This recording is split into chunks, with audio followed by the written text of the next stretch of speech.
ഇന്ന് നമ്മൾ സംസാരിക്കാൻ പോകുന്ന വിഷയം നെഗറ്റീവ് ചിന്തകളെ പറ്റിയാണ്. ചിന്തകളെ മീൻസ് അത് ചിന്തിക്കുന്ന ആൾക്കാരെ കുറിച്ചാണ് കേട്ടോ. കഴിഞ്ഞ ദിവസം ഇന്നലെ എനിക്കൊരു കമന്റ് വന്നിരുന്നു. അതായത് അവര് എല്ലാ കാര്യങ്ങളും നെഗറ്റീവായിട്ടാണ് കാണുന്നത്. അതായത് നമ്മൾ ദൈവവിശ്വാസമൊക്കെ ഉണ്ട് കേട്ടോ. ദൈവവിശ്വാസം ഉണ്ട്, പിന്നെ ഭക്തി ഉണ്ട്, എല്ലാ കാര്യങ്ങളും ഉണ്ട്, ഈശ്വരന്റെ കൃപ കിട്ടുന്നുണ്ട് എന്ന് വിശ്വസിക്കുന്നൊക്കെ ഉണ്ട്. പക്ഷേ അവരുടെ ലൈഫിൽ ഭർത്താവിനും മക്കൾക്കൊക്കെ എന്തെങ്കിലും പറ്റുമോ എന്തെങ്കിലും സംഭവിക്കുമോ എന്നുള്ളൊരു പേടി മനസ്സിലിങ്ങനെ നിരന്തരം കൊണ്ടടക്കുക. ഒരു കുഞ്ഞി പനി വന്നാൽ പോലും ഇത് മരണത്തിലേക്കൊക്കെ എത്തുന്ന എന്തെങ്കിലും വലിയ അസുഖമായി മാറുമോ എന്നൊക്കെ പേടിക്കുന്ന ആൾക്കാരല്ലേ. അങ്ങനെ ഞാൻ ആലോചിച്ച് നോക്കിയപ്പോൾ ആ കമൻറ്റ് വായിച്ചപ്പോൾ ഞാൻ എനിക്ക് ചുറ്റിലുള്ള കുറേ പേരെയാണ് ആലോചിച്ചത്. കാരണം അങ്ങനെ ചിന്തിക്കുന്ന കുറേ അധികം പേര് എനിക്ക് ചുറ്റിലും തന്നെ ഉണ്ട്. അപ്പോൾ ഈ ഒരു ചിന്ത കുറേ ആൾക്കാരെ ബുദ്ധിമുട്ടിക്കുന്നുണ്ടെങ്കിൽ അത് എത്രയും പെട്ടെന്ന് എനിക്കറിയുന്ന കാര്യങ്ങൾ ഞാൻ എങ്ങനെയാണ് അതിനെ ഹാൻഡിൽ ചെയ്യുന്നത് എന്നുള്ളത് നിങ്ങളോട് പറയണം തോന്നിയിട്ടാണ് കേട്ടോ പെട്ടെന്നൊരു വീഡിയോ ആയിട്ട് വന്നത്. ഇതായിരുന്നില്ല, നമ്മൾ ബ്രഹ്മമുഹൂർത്ത വിളക്കിൻ്റെ കുറേ ഡൗട്ടും കാര്യങ്ങളൊക്കെ ഉണ്ടല്ലോ, അതാണ് നമ്മൾ അടുത്ത ക്വസ്റ്റ്യനെയർ പോലെ പറയാമെന്ന് വിചാരിച്ചതാണ്. പക്ഷെ അതിനു മുമ്പ് ഈ വീഡിയോ അത്യാവശ്യം ഇടണം എന്ന് തോന്നിയിട്ടാണ് കേട്ടോ. കാരണം അങ്ങനെ ചിന്തിക്കുന്ന മനസ്സെന്ന് പറയുമ്പോൾ ഒരിക്കലും സന്തോഷിക്കാൻ ഇവർക്ക് പറ്റൂല. ഇവരുടെ ജീവിതത്തിലെ സന്തോഷം എന്താന്നുള്ളത് മനസ്സിലാവൂല ഇവർക്ക്. ഇവരെപ്പോഴും ഒരു ആദ്യം പിടിച്ചിട്ടുള്ളൊരു ജീവിതമായിരിക്കും കൊണ്ടുപോകുന്നുണ്ടാവുക. ഇവർക്ക് ജീവിതത്തിൽ ഒരുപാട് സന്തോഷങ്ങൾ കിട്ടിയിട്ടുണ്ടാവും, പക്ഷെ അതൊന്നും അവർ മനസ്സറിഞ്ഞ് ചിരിക്കുകയോ സന്തോഷിക്കുകയോ ഒന്നും ചെയ്തിട്ടുണ്ടാവില്ല. അപ്പോൾ അത് അവർ നമുക്ക് പറ്റുമെങ്കിൽ എൻ്റെ ഈ ഒരു കുറച്ച് എന്തെങ്കിലുമൊക്കെ ഒരു വാക്കിലൂടെ അവർക്കൊരു മാറ്റം ഉണ്ടാവുകയാണെങ്കിൽ നല്ലതല്ലേ. അങ്ങനെ വിചാരിച്ചിട്ട് വന്നതാണ് കേട്ടോ. അപ്പോൾ ഞാൻ പറയുന്നത് ഈ ചിന്താഗതി ഒന്നും ഒരു ദിവസം കൊണ്ട് ഉണ്ടായതൊന്നുമല്ല. അത് കുറേ കാരണങ്ങൾ കൊണ്ടാണ് അവർ ഈ ഒരു അവസ്ഥയിലേക്ക് എത്തിയിട്ടുണ്ടാവുക. ചെറുതിലെ മുതൽ നമ്മളോട് ചില കാര്യങ്ങളൊക്കെ പറഞ്ഞ് പേടിപ്പിക്കൂലേ. ഇപ്പോൾ അറ്റ്ലീസ്റ്റ് ഉറങ്ങിയില്ല വിചാരിക്കും, മക്കളിങ്ങനെ രാത്രി നമ്മളെല്ലാം കിടന്ന് മക്കൾ ഉറങ്ങാതിരിക്കുന്ന സമയത്ത് നമ്മൾ പറയും കൊക്കാച്ചി വരും കേട്ടോ ഉറങ്ങിക്കോ, അല്ലെങ്കിൽ ഇതാ ഇപ്പുറത്ത് ഭൂതമുണ്ട് ഉറങ്ങിക്കോ, ലൈറ്റ് ഓഫാക്കി കഴിഞ്ഞാൽ ഇരുട്ടിനെ പേടിപ്പിക്കുക.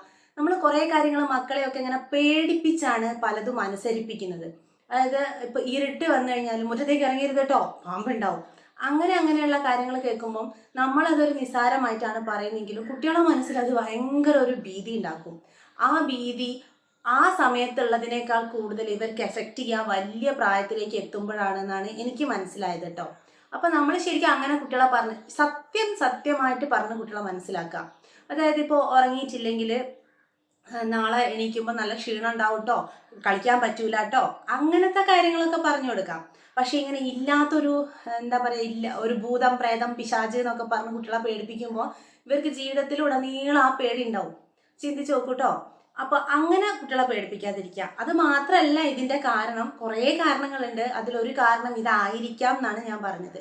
പിന്നെ നമ്മൾ ജീവിച്ച് വരുന്ന ആ ഒരു രീതിയിൽ കുട്ടികളെ മഴയത്തൊക്കെ കളിക്കുമ്പോൾ പറയും പനി പിടിച്ചാൽ ചത്തുപോകും കേട്ടോ എന്നൊക്കെ പറയുന്ന ആൾക്കാരുണ്ട്, ഞാൻ കേട്ടിട്ടുമുണ്ട്. അപ്പൊ അതെല്ലാം കുട്ടികൾ അത് അങ്ങനെ തന്നെയാണ് മനസ്സിലാക്കുക. അതായത് നമ്മൾ ആ ഒരു എന്താ പറയാ, തലേന്ന് ഒരു പേനിനെ കിട്ടിയാൽ ചില ആൾക്കാർ പറയും ചക്ക പേനാണ്. ചക്കേൻ്റെ അത്ര വലിപ്പം ഉണ്ടായിട്ടല്ല അത് പറയുന്നത്, പക്ഷെ അതൊരു കുഞ്ഞു കുട്ടീനോടാണ് പറയുന്നത് വെച്ചാൽ അവർ ചിന്തിക്കാം ഇതിന് ചക്കേൻ്റെ വലിപ്പമില്ലല്ലോ, ഇതൊരു ഇത്തിരിപ്പൊടിയല്ലേ ഉള്ളൂ എന്ന് വിചാരിക്കും. അപ്പൊ കുട്ടികൾ നമ്മൾ എന്താണോ പറയുന്നത് അത് അതുപോലെയാണ് മനസ്സിലാക്കുക. ഈ കുട്ടികൾക്ക് ചക്കേനെ അറിയായിരിക്കും, പാനിനെ അറിയായിരിക്കും. അപ്പൊ ഇത് രണ്ടും തമ്മിൽ നല്ല വ്യത്യാസം ഉണ്ടല്ലോ.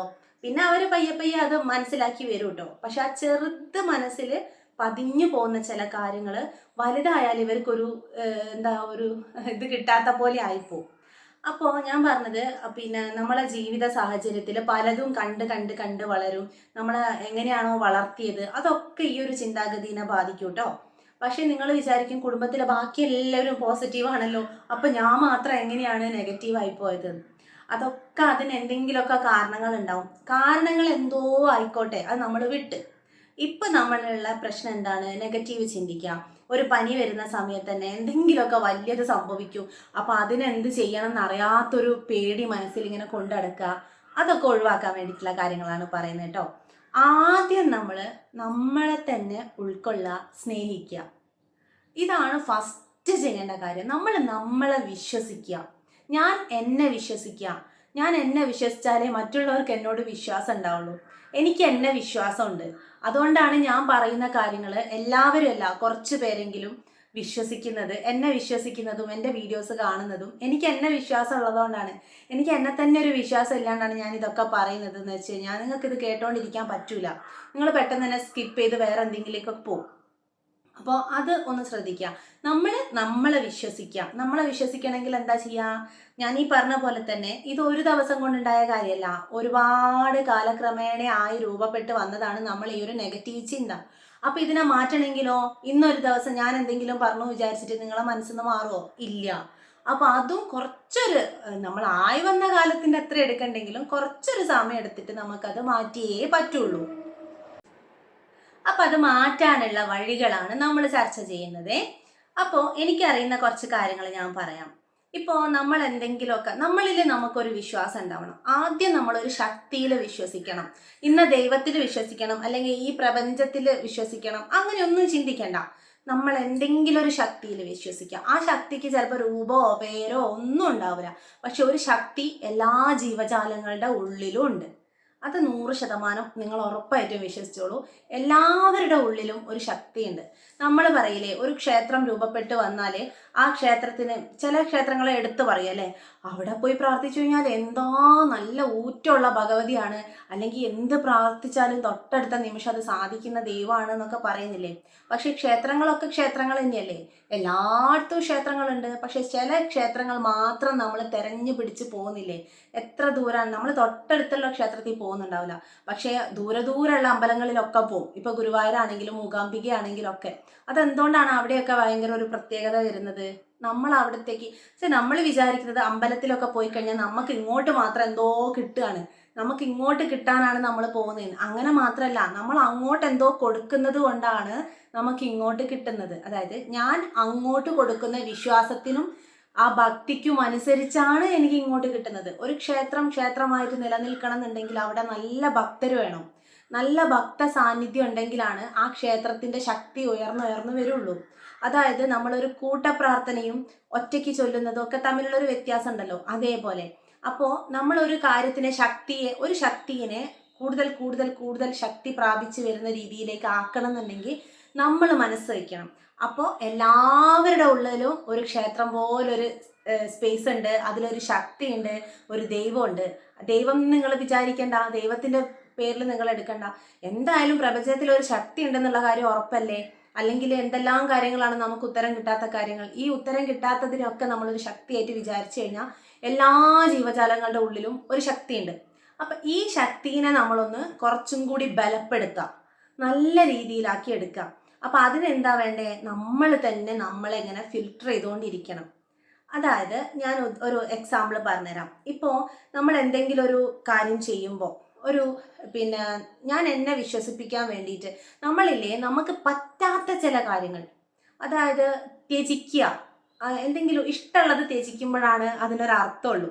നമ്മളൊരാൾക്ക് ദാനം ചെയ്യുന്ന സമയത്ത് എനിക്ക് ഇഷ്ടമുള്ളത് ഇങ്ങോട്ട് എടുത്തു വെച്ചിട്ട് ബാക്കി വന്നത് കൊടുക്കുകയാണെങ്കിൽ അതൊരു നല്ല ദാനമല്ല. പക്ഷെ എനിക്ക് ഏറ്റവും പ്രിയപ്പെട്ടത് ഞാൻ ഒരാൾക്ക് സ്നേഹത്തോടെ കൊടുക്കുന്നുണ്ടെങ്കിൽ അതൊരു ഉത്തമമായ ദാനമാണ്. അതുപോലെ എനിക്ക് പറ്റാത്ത കാര്യങ്ങൾ ചെയ്യുമ്പോൾ നമുക്ക് നമ്മിലൊരു വിശ്വാസം വന്നു തുടങ്ങും. ഞാനത് ചെയ്തപ്പോൾ അതിൻ്റെ ഒരു കോൺഫിഡൻസ് ഉള്ളിൽ വരും. അതിനാണ് നമ്മൾ വ്രതം എടുക്കുക, അങ്ങനെയുള്ള കാര്യങ്ങളൊക്കെ ചെയ്യുന്നില്ലേ. അതായത് ഇപ്പോൾ ഞാൻ പറയട്ടെ, 48 ദിവസം ബ്രഹ്മമുഹൂർത്ത വിളക്ക് വെക്കുന്ന കാര്യം പറഞ്ഞല്ലോ. അതൊക്കെ വെക്കുന്നതിലൂടെ നമ്മളെ തന്നെ എന്തൊക്കെയോ ബോധ്യപ്പെടുത്തുകയാണ്. ഞാൻ ഈ 48 ദിവസം മുടങ്ങാതെ ഈ വിളക്ക് വെച്ചു എന്നൊക്കെ നമ്മളെ ബോധിപ്പിക്കുകയാണ്. നമ്മളെ ഉള്ളിൽ എന്തെങ്കിലും ഒരു വിശ്വാസം കൂടുതൽ ഉണ്ടാവാനാണ് നമ്മളത് ചെയ്യുന്നത്. ശരിക്കും അതൊരു ദൈവം അങ്ങനെ കാണുന്നുണ്ടെങ്കിൽ ഇവിടെ 48 പറഞ്ഞിട്ട് ഇങ്ങനെ എണ്ണി ഇരിക്കുന്ന ഒരു ദൈവം നമ്മളെ നോക്കിയിട്ട് ഇങ്ങനെ മോണിറ്റർ പോലെ ഇരിക്കുന്നില്ല. പക്ഷെ നമ്മളെ ബോധിപ്പിക്കുകയാണ്, 48 ദിവസം ഞാനത് ശുദ്ധമായിട്ട് നല്ല മനസ്സോട് കൂടിയിട്ട് ആ വിളക്ക് തെളിയിച്ചു എന്നൊരു ബോധം എനിക്ക് ഉണ്ടാവുമ്പം എൻ്റെ ഉള്ളിലെ ശക്തിയാണ് വികസിക്കുന്നത്. അതിന് വേണ്ടിയിട്ടാണ് ചെയ്യുന്നത്. ഈ വീഡിയോ ആണ് ആരെങ്കിലും ആദ്യമായിട്ട് കാണുന്നതെന്ന് വെച്ച് കഴിഞ്ഞാൽ ബ്രഹ്മമുഹൂർത്ത വിളക്ക് തെളിയിക്കുന്നതിനെ പറ്റി നമ്മളൊരു വീഡിയോ ചെയ്തിട്ടുണ്ട്. അത് ഡിസ്ക്രിപ്ഷൻ ബോക്സിൽ ലിങ്ക് കൊടുക്കാം കേട്ടോ. അത് കണ്ടു നോക്കിയാൽ മതിയേ. ചിലപ്പോൾ ആദ്യമായിട്ട് കേൾക്കുന്നവർക്ക് ചിലപ്പോൾ ഞാൻ പറയുന്നത് മനസ്സിലാവുന്നുണ്ടാവില്ല, അതുകൊണ്ടാണ് പറഞ്ഞത്. അപ്പം ഞാൻ പറയട്ടെ, നമ്മൾ എന്തെങ്കിലുമൊക്കെ ത്യജിക്കുക, എന്തെങ്കിലുമൊക്കെ വ്രതം എടുക്കുക, അല്ലെങ്കിൽ നമുക്ക് നമ്മളിലൊരു വിശ്വാസം ഉണ്ടാക്കാൻ വേണ്ടിയിട്ട് എന്തെങ്കിലും ഒരു കാര്യം ചെയ്യാം. ഇപ്പൊ ബ്രഹ്മമുഹൂർത്ത വിളക്ക് തന്നെ വേണമെന്നില്ല. നമ്മൾ എന്തിലെങ്കിലും ഒരു വിശ്വസിക്കുന്നുണ്ടെങ്കിൽ എന്തെങ്കിലും ഒരു കർമ്മം, ഈ വഴിപാടൊക്കെ എന്തിനാ? നമുക്ക് നമ്മളെ ബോധിപ്പിക്കാനാണ്, ദൈവത്തിനെ ബോധിപ്പിക്കാനല്ല. ദൈവത്തിന്റെ സന്നിധിയിലേക്ക് ഞാനിത് ചെയ്തത് കൊണ്ട് എൻ്റെ മനസ്സിന് അല്ലെങ്കിൽ എനിക്ക് ഇന്ന അനുഗ്രഹം കിട്ടും എന്ന് നമ്മളെ ഉപബോധ മനസ്സിൽ രജിസ്റ്റർ ചെയ്യിപ്പിക്കുകയാണ്. അല്ലാതെ ദൈവത്തിന് ഇപ്പൊ പാൽപ്പായസ വഴിപാട് കഴിച്ചതുകൊണ്ട് ഭഗവാൻ അവിടെ ഇരുന്നിട്ട് പായസം കുടിച്ച് കുമ്പ നിറച്ച് ഇങ്ങനെ ഇരിക്കുക എന്നുള്ളതല്ല. ആ പായസം കിട്ടിയില്ലെങ്കിലും കുഴപ്പമൊന്നുമില്ല. പക്ഷെ നമ്മളെ മനസ്സിൽ ഒരു ചിന്ത എങ്ങനെ വരികയാണ്, ഞാൻ ഈ വിശ്വസിക്കുന്ന ദൈവത്തിനെ പ്രീതിപ്പെടുത്തിയത് കൊണ്ട് എനിക്ക് അതിൻ്റെ ഒരു അനുഗ്രഹം ഉണ്ട്. അപ്പോൾ ഈ ദൈവത്തിനെ ഞാനിങ്ങനെ പ്രീതിപ്പെടുത്തി, അപ്പോൾ അതിൻ്റെ അനുഗ്രഹം എനിക്കുണ്ട് എന്നുള്ളൊരു കോൺഫിഡൻസ്. അപ്പം എനിക്ക് എന്താവും, ഞാൻ കുറച്ചൊന്ന് ഒരു വിശ്വാസത്തോടെ അടിപൊളി, എനിക്കിനി പ്രശ്നങ്ങളൊന്നും വരില്ല, എൻ്റെ ചുറ്റിൽ എന്തോ ഒരു കവചമുണ്ട്, ഒരു ദൈവത്തിൻ്റെ ഒരു സംരക്ഷണം ഉണ്ട് എന്ന് ഞാൻ വിശ്വസിക്കുകയാണ്. അതാണ് ശരിക്കും അവിടെ സംഭവിക്കുന്നതെന്നാണ് ഞാൻ വിചാരിക്കുന്നത് കേട്ടോ. ഇതൊക്കെ എൻ്റെ വിചാരങ്ങള്, എൻ്റെ കാഴ്ചപ്പാടുകളാണ്. ഇതൊന്നും ശരിയാവണമെന്നോ ഇല്ല. പക്ഷെ അങ്ങനെ ജീവിച്ചത് കൊണ്ട് എനിക്ക് അതിൻ്റെതായ ഗുണം അനുഭവത്തിൽ ഉള്ളതുകൊണ്ടാണ് ഞാനിത് 4 ആൾക്ക് പറഞ്ഞു കൊടുക്കാമെന്ന് തീരുമാനിച്ചത്. ഓക്കെ, അപ്പോൾ ഞാനിങ്ങനെ ഒരു കാര്യം, ഇപ്പൊ ഈ പറഞ്ഞ നെഗറ്റീവ് ചിന്തയുള്ള ആളുകൾ, അവരെ ബോധിപ്പിക്കാനായിട്ട് എന്തെങ്കിലുമൊക്കെ വ്രതം എടുക്കുക, അല്ലാന്നുണ്ടെങ്കിൽ എന്തെങ്കിലും ഒരു വിളക്ക് കത്തിച്ചിട്ട് ഡെയിലി നിങ്ങൾ പ്രാർത്ഥിക്കുക. എന്തെങ്കിലും ഒരു നെഗറ്റീവ് ചിന്ത വരികയാണ്, ഇപ്പൊ കുഞ്ഞിന് പനി വന്നു, ആ പനി വന്ന സമയത്ത് തന്നെ ഞാനിങ്ങനെ ഭയങ്കര ഉറക്കില്ല, ഭക്ഷണം കഴിക്കാൻ പറ്റുന്നില്ല, കുഞ്ഞിന് എന്തെങ്കിലും പറ്റുമോ, വലിയ എന്തെങ്കിലും അസുഖം വരുമോ എന്നൊക്കെ വിചാരിച്ച് ടെൻഷൻ അടിക്കുന്ന സമയത്ത്, ആ സമയത്ത് തന്നെ നമുക്ക് ഏറ്റവും പ്രിയപ്പെട്ട എന്തെങ്കിലും ഒരു പ്രാർത്ഥന, എന്തെങ്കിലും ഒരു നാമം ജപിക്കുക. നാമം ജപിക്കുന്നതിലൂടെ ഒരുപാട് ഗുണങ്ങളുണ്ട്. അത് നമുക്ക് ഒരുപാട് ഈ ഒരു വീഡിയോയിലൊന്നും പറഞ്ഞാൽ തീരുന്ന ഗുണങ്ങളല്ല. അപ്പൊ നാമം ജപിക്കുക, നമുക്ക് ഇഷ്ടമുള്ള നാമം ജപിക്കുക. ഇന്നത് ജപിക്കണം എന്നൊന്നും ആരും പറയുന്നില്ല. കാരണം എനിക്ക് ധൈര്യം കിട്ടുന്ന നാമജപമായിരിക്കില്ല നിങ്ങൾക്ക് ഉണ്ടാവുക. ഓരോ മനുഷ്യരും വ്യത്യസ്തരാണ്, അവരെ പ്രാർത്ഥനയും വിശ്വാസവും ഒക്കെ വ്യത്യസ്തമാണ്. അതുകൊണ്ട് നിങ്ങൾക്ക് ഏറ്റവും കൂടുതൽ ശക്തി കിട്ടുന്ന എന്തിനാണോ അതിനെ വിചാരിച്ചുകൊണ്ടിരിക്കുക. അപ്പൊ ആ ശക്തി കുട്ടീനെയും രക്ഷിക്കും, കുട്ടിക്ക് ഒന്നും സംഭവിക്കൂല. പിന്നെ നമ്മൾ ഉൾക്കൊള്ളുക, എന്ത് സംഭവിച്ചാലും അത് നല്ലതിനാണ്. ഇന്നൊരു വേദന ഉണ്ടെങ്കിൽ അത് വേറെന്തോ ഒരു നല്ല കാര്യത്തിന്, ഇന്ന് ഞാൻ ഒരു കാര്യത്തെ ആലോചിച്ച് ഞാൻ വേദനിച്ചെങ്കിൽ അത് നാളെ അതിലും വലിയ എന്തോ ഒരു സന്തോഷത്തിന് വേണ്ടിയിട്ടായിരിക്കും എന്നുള്ള കാര്യത്തിൽ ഒരു ഡൗട്ടും ഇല്ല. നിങ്ങളുടെ ജീവിതം മൊത്തം അങ്ങനെ ആലോചിച്ച് നോക്കി നിങ്ങൾക്ക് മനസ്സിലാവും. അങ്ങനത്തെ ഒരുപാട് സന്ദർഭങ്ങൾ പലരുടെയും ജീവിതത്തിൽ വന്നിട്ടുണ്ടാവും. ഇനിയിപ്പോൾ ഞാൻ പറയുന്നത് വ്രതം എടുക്കുക എന്നുള്ള കാര്യം പറഞ്ഞല്ലോ.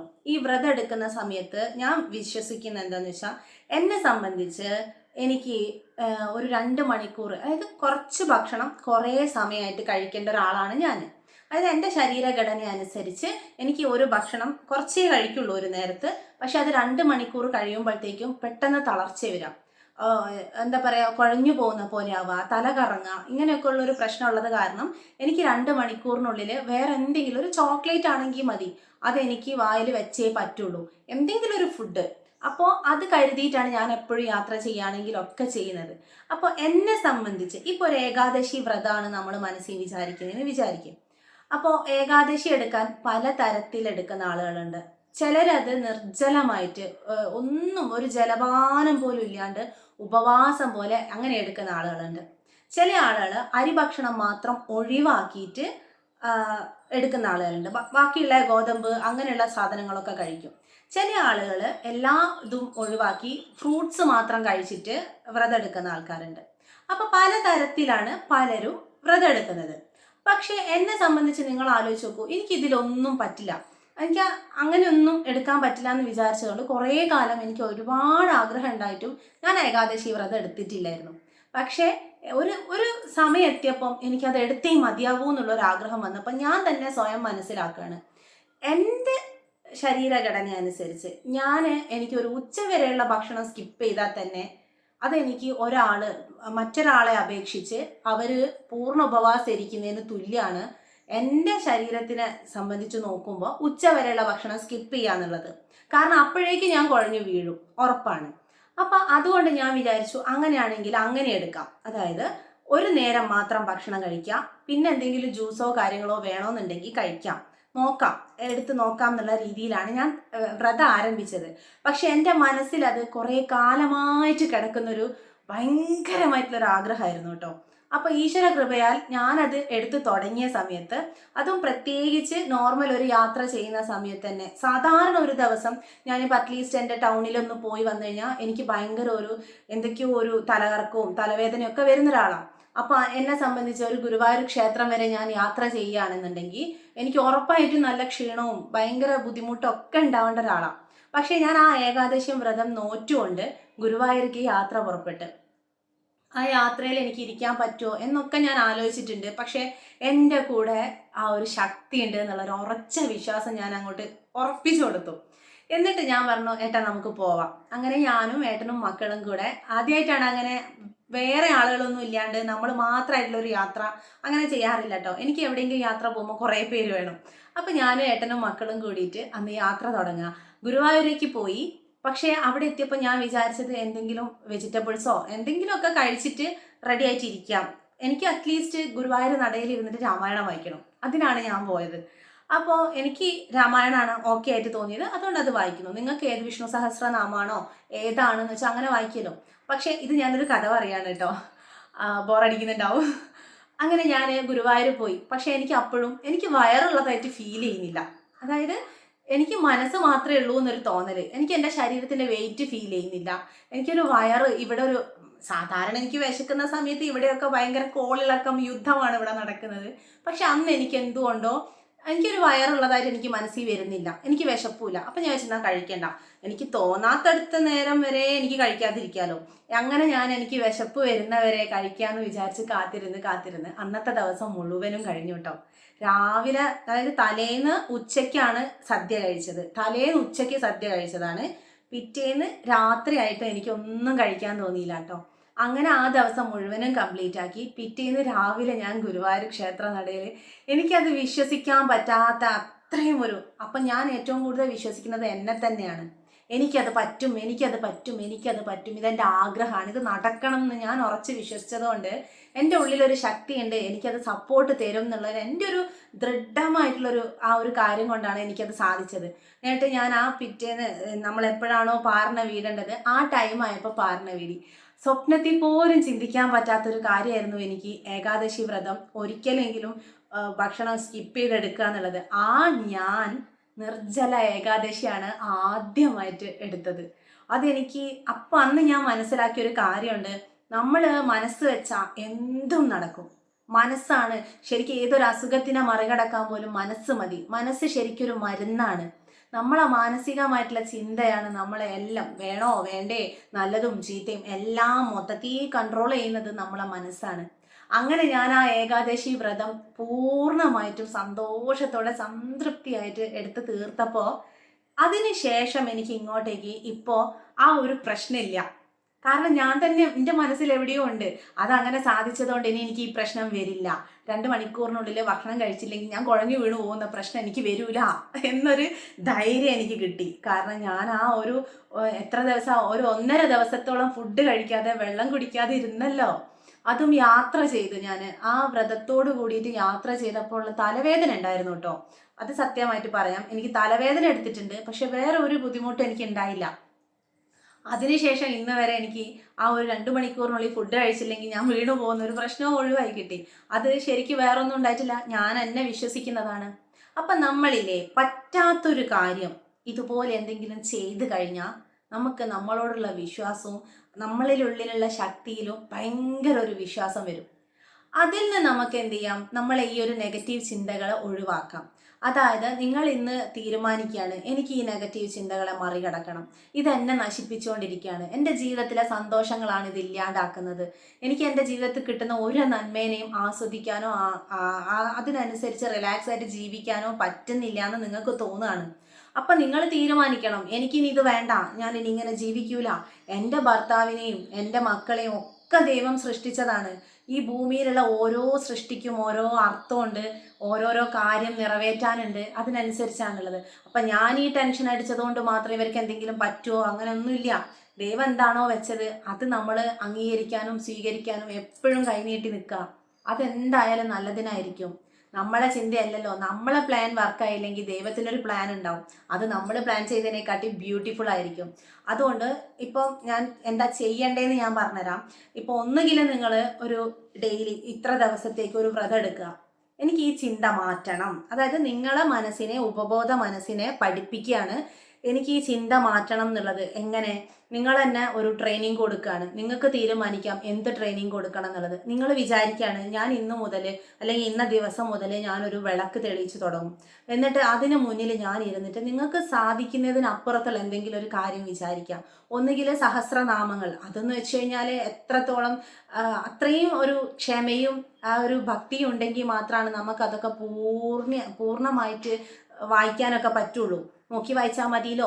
അങ്ങനെ അല്ലെങ്കിൽ ലളിതാ സഹസ്രനാമങ്ങൾ, അങ്ങനെ എന്തെങ്കിലും നിങ്ങൾക്ക്, അല്ലെങ്കിൽ ഇതൊന്നും ചൊല്ലാനുള്ളൊരു കഴിവ് നിങ്ങൾക്കില്ല എന്നുണ്ടെങ്കിൽ ഏതെങ്കിലും ഒരു നാമം, ഒരേ ഒരു നാമം നിങ്ങൾ 108 തവണ അത് ചൊല്ലുക ദിവസം. ഞാൻ ഈ ഒരു ചിന്താഗതിയിൽ നിന്ന് മുക്തി നേടാൻ വേണ്ടിയിട്ട്, അതായത് എൻ്റെ മനസ്സിലുള്ള നെഗറ്റീവ് ചിന്തകളെ അതിജീവിക്കാൻ വേണ്ടിയിട്ട് ഞാൻ ഇതാ ഇങ്ങനെ ചെയ്യാൻ പോവാണെന്ന് പറഞ്ഞിട്ട് നിങ്ങൾ നിങ്ങളോട് തന്നെ മനസ്സിലാക്കിയിട്ട് ഒരു ദീപം, ഒരു വിളക്കിന് എപ്പോഴും ഒരുപാട് ഊർജം പ്രദാനം ചെയ്യാൻ കഴിയും കേട്ടോ. ആ പ്രകാശം വെറും ഒരു വെളിച്ചം മാത്രമല്ല, അതിന് ഒരുപാട് ചൈതന്യമുണ്ട്. അപ്പം നിങ്ങൾ നല്ലൊരു സ്ഥലത്തൊരു വിളക്ക് വെക്കാം. എന്നിട്ട് അതിന് മുന്നിലിരുന്നിട്ട് ഒന്നുമില്ലെങ്കിൽ ഓം ചൊല്ലുക. ഓം, ഞാൻ കഴിഞ്ഞ വീഡിയോസിലൊക്കെ പറഞ്ഞതുപോലെ ഓം ഓം അത് മാത്രം ചൊല്ലുക. അല്ലെങ്കിൽ നിങ്ങൾക്ക് ഇഷ്ടപ്പെട്ട ഏതെങ്കിലും ഒരു നാമം ഒരു 108 തവണ ചൊല്ലുക. അങ്ങനെ 108 തവണയൊക്കെ ചൊല്ലുന്ന സമയത്ത് അതിനൊരു ദിവസം, ഒരു 21 ദിവസം ഞാൻ ഇതിങ്ങനെ ചെയ്യാം, അല്ലെങ്കിൽ ഇത്ര ദിവസം ചെയ്യാം, അല്ലെങ്കിൽ എന്നും ചെയ്യാൻ പറ്റുമെങ്കിൽ എന്നും ചെയ്യാം. അങ്ങനെ ചെയ്യുമ്പോഴുണ്ടല്ലോ, പിന്നീട് നിങ്ങൾക്ക് ജീവിതത്തിൽ എന്തെങ്കിലും ഒരു പ്രശ്നം വരുന്ന സമയത്ത് നിങ്ങൾക്ക് എൻ്റെ മനസ്സിനൊരിതാണ്, ഇനി എനിക്കിതിങ്ങനെ സംഭവിക്കൊന്നുമില്ല, ഇനി ഇവർക്കൊന്നും പറ്റൂല, കാരണം ഞാനിതിങ്ങനെ ചെയ്യുന്നുണ്ടല്ലോ. നമ്മളായിട്ട് എന്തെങ്കിലും ഒന്ന് ചെയ്യുന്നുണ്ട് എന്നുള്ളൊരു ബോധം മനസ്സിൽ വേണം. അതിന് വേണ്ടിയിട്ടാണ് ഞാൻ പറഞ്ഞത് കേട്ടോ. കാരണം ഇപ്പം നമ്മളൊരു പുറത്തേക്ക് ഒരു യാത്ര പോകാൻ ഇറങ്ങാണ്. അപ്പം ചില ആൾക്കാർ അവരെന്നെയായിരിക്കും യാത്രയ്ക്ക് തുടക്കമിട്ടുണ്ടാവുക. നമുക്കിങ്ങനെ പോയാലോ എന്നൊക്കെ ചോദിക്കും. അപ്പം നമ്മളെല്ലാവരും സെറ്റാകുമ്പോഴേക്കും പറയാം അല്ലേ വേണ്ടടോ പോകണ്ട, ഇവിടെ അങ്ങനെയാണ് ഇങ്ങനെയാണ് പിന്നെ നെഗറ്റീവിൻ്റെ ഒരു ഘോഷയാത്രയാണ്. എന്നിട്ട് ആ തുടക്കമിട്ട ആൾ തന്നെയാണ് ഈ യാത്ര മുടക്കുകയും ചെയ്യാം. അതൊരു വല്ലാത്തൊരു സ്വഭാവമാണ് അല്ലേ. അപ്പം ആ സ്വഭാവത്തിനൊക്കെ നമുക്ക് മറികടക്കണം എന്നുണ്ടെങ്കിൽ എന്തും നല്ലതേ വരുള്ളൂ, നല്ലത് മാത്രം സംഭവിക്കുള്ളൂ എന്ന് നമ്മൾ അങ്ങോട്ട് വിശ്വസിച്ചാൽ നല്ലത് മാത്രമേ സംഭവിക്കുള്ളൂ. അത് ലോ ഓഫ് അട്രാക്ഷൻ്റെ ഒരു പവറാണ്, യൂണിവേഴ്സൽ പവറാണ്. നിങ്ങൾ എന്ത് വിചാരിക്കുന്നോ അതാണ് നിങ്ങളിൽ സംഭവിക്കുക. അപ്പം ഞാൻ കഴിഞ്ഞ ദിവസം ഒരു വീഡിയോയിൽ പുളി തിന്നാൻ പറഞ്ഞില്ലേ നിങ്ങളോട്, പുളി തിന്നുന്ന സമയത്ത് സങ്കല്പിക്കാൻ വേണ്ടിയിട്ട്. അതേപോലെ നിങ്ങൾ എന്ത് മനസ്സിൽ കാണുന്നോ നിങ്ങളെ ചുറ്റിലും അതിനനുസരിച്ചുള്ള അന്തരീക്ഷം എങ്ങനെയോ അത് അങ്ങനെയായി വരും. നിങ്ങൾ വിചാരിക്കും ഇപ്പം ഞാൻ ചിന്തിച്ചു കഴിഞ്ഞാൽ അതിനുള്ളൊരു സാധ്യത പോലും കാണുന്നില്ല. പക്ഷെ നിങ്ങൾ നിരന്തരം അത് തന്നെ വിചാരിക്കുകയാണെന്നുണ്ടെങ്കിൽ നിങ്ങളെ ചുറ്റിലും അതിനനുസരിച്ചുള്ള ആളുകളും സാഹചര്യങ്ങളും താനേ വന്നു ചേരും. അപ്പം അതുകൊണ്ട് നമ്മളെ സംബന്ധിച്ച്, അതായത് എല്ലാവരും ചെയ്യുന്ന പോലെ, അവർ ചെയ്യുന്ന പോലെ, ഇവർ ചെയ്യുന്ന പോലെ അങ്ങനെ ചെയ്യണമെന്നല്ല. നമ്മളെ ആദ്യം മനസ്സിലാക്കുക, ഞാൻ എന്നെ ഉൾക്കൊള്ളുക, ഞാൻ എന്താണ്, ഞാൻ എങ്ങനെയാണ് എന്നുള്ളത് ആദ്യം ഒന്ന് മനസ്സിലാക്കുക. എൻ്റെ കഴിവ് കേടുകളൊക്കെ ഒന്ന് ആലോചിച്ചിരിക്കാം. പിന്നെ ആദ്യം ചെയ്യേണ്ടത് എനിക്ക് കിട്ടിയ ബ്ലെസ്സിങ്സ് ഒന്ന് ലിസ്റ്റ് ചെയ്യാം. നിങ്ങൾ ഈ ചെയ്യുന്നതിന് മുൻപ് ഈ ഒരു വ്രതോ അല്ലെങ്കിൽ നാമജപോ എന്താണോ ചെയ്യുന്നത് അതിനു മുൻപ് നിങ്ങൾക്ക് കിട്ടിയ എല്ലാ ബ്ലെസ്സിങ്സും അനുഗ്രഹങ്ങളും ഒന്ന് ലിസ്റ്റ് ഔട്ട് ചെയ്യുക. അത് ഞാൻ കഴിഞ്ഞ വീഡിയോയിൽ പറഞ്ഞ കാര്യമായതുകൊണ്ട് അധികം ഡീറ്റെയിൽ ആയിട്ട് പറയുന്നില്ല കേട്ടോ. ഇപ്പം തന്നെ ഒരുപാട് നീണ്ട് കഥയങ്ങ് പോയി. അതുകൊണ്ട് നിങ്ങൾ ലിസ്റ്റ് ചെയ്യാം. അപ്പം തന്നെ നിങ്ങൾക്ക് മനസ്സിലാവും നിങ്ങൾ എത്ര അനുഗ്രഹീതമായ ഒരു ജന്മമാണെന്ന്. കാണാൻ കഴിയുന്നുണ്ട്, അതൊരു അനുഗ്രഹമാണ് അല്ലേ. കണ്ണില്ലാത്തവൻ്റെ സ്വപ്നതുല്യമായ ജീവിതമാണ് കണ്ണുള്ളവൻ ജീവിക്കുന്നത്. പക്ഷെ അത് കണ്ണിൻ്റെ വില കണ്ണുള്ളപ്പോൾ മനസ്സിലാവില്ല എന്ന് പറഞ്ഞ പോലെ. അപ്പോൾ ഇതുപോലെ ഒന്ന് ചെയ്ത് നോക്കിയിട്ട്, ഞാൻ ആ കമൻറ്റ് വായിച്ചപ്പോൾ തൊട്ട് എൻ്റെ മനസ്സിൽ കിടക്കുന്ന ഒരു കാര്യമാണ്. എൻ്റെ ഉള്ളിൽ ഞാൻ എന്തൊക്കെയോ ഉദ്ദേശിച്ചിട്ടുണ്ട്, ആ ഉദ്ദേശിച്ചത് അതുപോലെ നിങ്ങൾക്ക് കിട്ടിയോന്ന് എനിക്ക് ഒരു ചെറിയൊരു ഡൗട്ടുണ്ട്. എന്തായാലും നിങ്ങൾ കമൻറ്റ് ചെയ്യൂ കേട്ടോ, ഞാൻ പറഞ്ഞത് മനസ്സിലായോ എന്നുള്ളത്.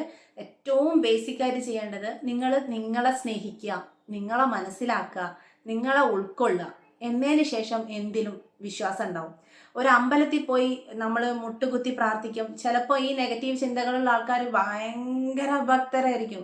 അമ്പലത്തിൽ പോയി കരഞ്ഞ് പ്രാർത്ഥിക്കുന്നുണ്ടാവും, അമ്പലത്തിലേക്ക് വേണ്ടി എല്ലാം ചെയ്യുന്നുണ്ടാവും. പക്ഷെ എല്ലാവർക്കും ഈ ഭയഭക്തി ബഹുമാനം എന്നുള്ളതിൽ ഭക്തി അവിടെ കുറഞ്ഞിട്ട് ഭയവും ബഹുമാനവും ഭയങ്കര കൂടുതലായിരിക്കും. അപ്പോഴാണ് ഈ പ്രശ്നം വരിക. അത് ഭയവും ബഹുമാനവും വളരെ കുറഞ്ഞ് എല്ലാത്തിനും ഒരു കൃത്യമായ ഒരു അളവിൽ അങ്ങോട്ട് പോയി കഴിഞ്ഞാൽ ഒരു പ്രശ്നമില്ല. അത് സംഭവിക്കാത്തതുകൊണ്ടാണ് നമുക്ക് ഈ ഒരു നെഗറ്റീവ് ചിന്ത കൂടുതൽ വരുന്നത്. അപ്പം എന്ത് ചെയ്യുക, നമ്മളെ അറിഞ്ഞുകൊണ്ട് നമ്മളെ വിശ്വാസത്തെ മുന്നോട്ട് കൊണ്ടുപോകാം. തൊട്ടടുത്തുള്ള ആളെന്താ ചെയ്യുന്നതെന്ന് നിങ്ങൾ നോക്കണ്ട. ചില ആൾക്കാരൊക്കെ ഉണ്ട്, മറ്റുള്ള ആൾക്കാർ ഒരു 4-5 കുറിയൊക്കെ വെച്ച് ഭയങ്കര ഏത് സമയവും ഇങ്ങനെ പ്രാർത്ഥിച്ചൊക്കെ ഇരിക്കുമ്പോൾ നമ്മൾ വിചാരിക്കും അവർക്ക് ഒരു ആപത്തും വരില്ല, അവർ സദാ ദൈവത്തെ വിചാരിച്ചിരിക്കുന്ന ആളാണ്. അങ്ങനെയൊന്നുമല്ല. അത് അവർ ആ ഒരു ലെവലിലേക്ക് എത്തിയത് പെട്ടെന്നൊരു സാധ്യതൊന്നും ആയിരിക്കില്ല. അവർ ആ ഒരു ലെവലിലേക്ക് എത്തുന്നത് എന്തൊക്കെയോ കാര്യങ്ങളും കാരണങ്ങളും ഒക്കെ സംഭവിച്ചിട്ടായിരിക്കും. പക്ഷെ നമ്മൾ ചിലപ്പോൾ അമ്പലത്തിൽ പോകുന്നുണ്ടാവില്ല എന്ന് വിചാരിച്ച് നമ്മളെ ഉള്ളിൽ ഭക്തി ഇല്ല എന്നല്ല. ഓരോ ആളുകൾക്കും ഓരോ തരത്തിലുള്ള ഭക്തി ഉണ്ടാവും. അതിനെ ശക്തിപ്പെടുത്താൻ വേണ്ടിയിട്ട് നമ്മൾ തന്നെ വിചാരിക്കണം. അമ്പലത്തിൽ ഒരു വലിയ പൈസേൻ്റെ വഴിപാട് ചെയ്തത് കൊണ്ടൊന്നും ഒരു കാര്യമില്ല. അത് ചെയ്യാം, അത് ഉള്ളതിനനുസരിച്ച് നമുക്ക് ചെയ്യാം. എൻ്റെ കയ്യിൽ എന്താണോ ഉള്ളത് അതിനനുസരിച്ച് എനിക്ക് അവിടെ ചെയ്യാം. അത് ഏറ്റവും മഹത്തായ കാര്യം അതാണ്. എല്ലാം എന്നെ സംബന്ധിച്ച് ആദ്യം നോക്കാം. മറ്റുള്ള ആളുകളെ അപേക്ഷിച്ചിട്ട് കമ്പയർ ചെയ്യാതെ എന്നെ തന്നെ വെച്ചിട്ട് താരതമ്യം ചെയ്യാം. എൻ്റെ അടുത്ത് ഏറ്റവും ബെസ്റ്റ് എന്താണ്, എന്നെ കൊണ്ട് സാധിക്കുന്നതിൻ്റെ പരമാവധി എന്താണ്, അത് ചെയ്യാം. അതായത് ഞാൻ പറഞ്ഞ പോലെ എന്നെ സംബന്ധിച്ച് എനിക്ക് ശരിക്കും ഒരു ഉച്ച വരെ ഞാൻ ആ ഭക്ഷണം കഴിക്കാതെ വ്രതം എടുത്തിട്ടുണ്ടെങ്കിൽ തന്നെ അതൊരു പൂർണ്ണ വ്രതത്തിൻ്റെ ഇതിലേക്ക് ആ ഫലം എനിക്ക് കിട്ടും എന്നുള്ളതാണ് ഞാൻ വിശ്വസിക്കുന്നത്. കാരണം എന്നെ സംബന്ധിച്ച് എനിക്കത് സാധിക്കാത്തൊരു കാര്യമാണ്. എനിക്ക് സാധിക്കാത്ത എന്തെങ്കിലും ഞാനൊന്ന് ചെയ്ത് കഴിയുമ്പോൾ വരുന്ന കോൺഫിഡൻസ്, അത് നേടിയെടുക്കാൻ നോക്കാം. എന്തെങ്കിലും ഡൗട്ട് ഉണ്ടെങ്കിൽ, ഞാൻ പറഞ്ഞ കാര്യങ്ങളിൽ എന്തെങ്കിലും മനസ്സിലാവാതിട്ടുണ്ടെങ്കിൽ ഒന്ന് കമൻറ്റ് ചെയ്യൂ കേട്ടോ. കാരണം എന്തൊക്കെയാണ് പറഞ്ഞത് എനിക്ക് തന്നെ ഇപ്പോൾ ഓർമ്മയില്ല. പറഞ്ഞതൊക്കെ ഞാൻ ഉള്ളറിഞ്ഞ് പറഞ്ഞതാണ്. അപ്പോൾ ആ നെഗറ്റീവ് ചിന്തകളെ മാറ്റാനായിട്ട് നമ്മൾ ആദ്യം നമ്മളെ സ്നേഹിക്കുക, നമ്മളെ തിരിച്ചറിയുക, നമ്മളിൽ വിശ്വസിക്കുക. നിങ്ങളുടെ ഉള്ളിലൊരു ശക്തിയുണ്ട്. ആ ശക്തിനെ വികസിപ്പിച്ചെടുക്കാനുള്ളത് നിങ്ങളായിട്ട് തന്നെ ചെയ്യുക, മറ്റുള്ള ആളുകളെ താരതമ്യം ചെയ്യണ്ട. അപ്പോൾ അടുത്ത വീഡിയോയിൽ നമുക്ക് നല്ലൊരു ടോപ്പിക്കായിട്ട് വരാം കേട്ടോ.